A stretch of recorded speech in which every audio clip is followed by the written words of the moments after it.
The vice presidential nominees faced off for 90 minutes on the debate stage last night. And our Verified team looked into the claims made by Republican J.D. Vance and Democrat Tim Walz. Here's national reporter Casey Decker. The two vice presidential candidates squared off on the debate stage with just over a month to go until the November 5th election.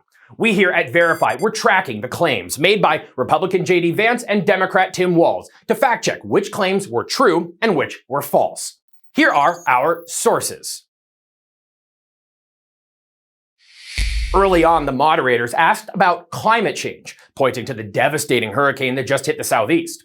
J.D. Vance focused his answer on the importance of producing energy in the United States. You'd want to produce as much energy as possible in the United States of America because we're the cleanest economy in the entire world. That claim is false. The U.S. does not have the cleanest economy in the world. Several agencies have measured this by calculating the amount of carbon emissions each country generates and comparing it to their economic production.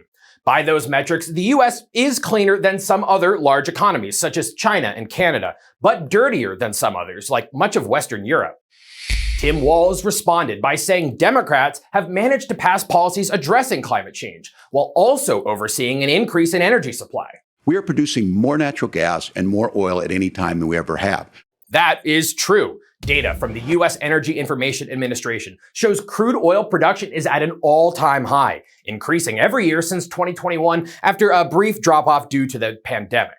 The data also shows that natural gas production in America has never been higher, rising every year since 2016.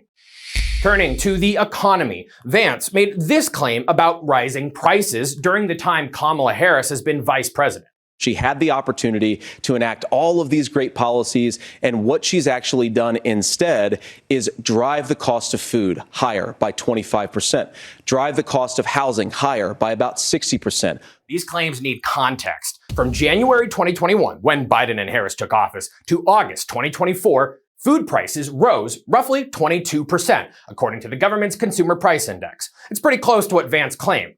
But the 60% increase in housing prices appears to be an exaggeration. The CPI rent index went up about 23%, and the median sale price of a house rose 16%.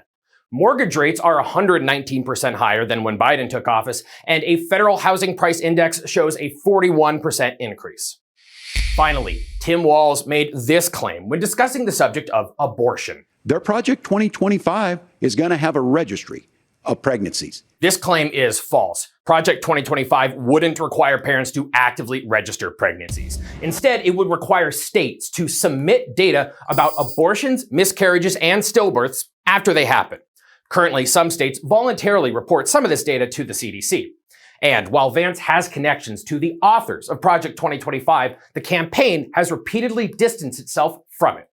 We have many more fact checks from this debate available at verifythis.com. With your Verified, I'm Casey Decker.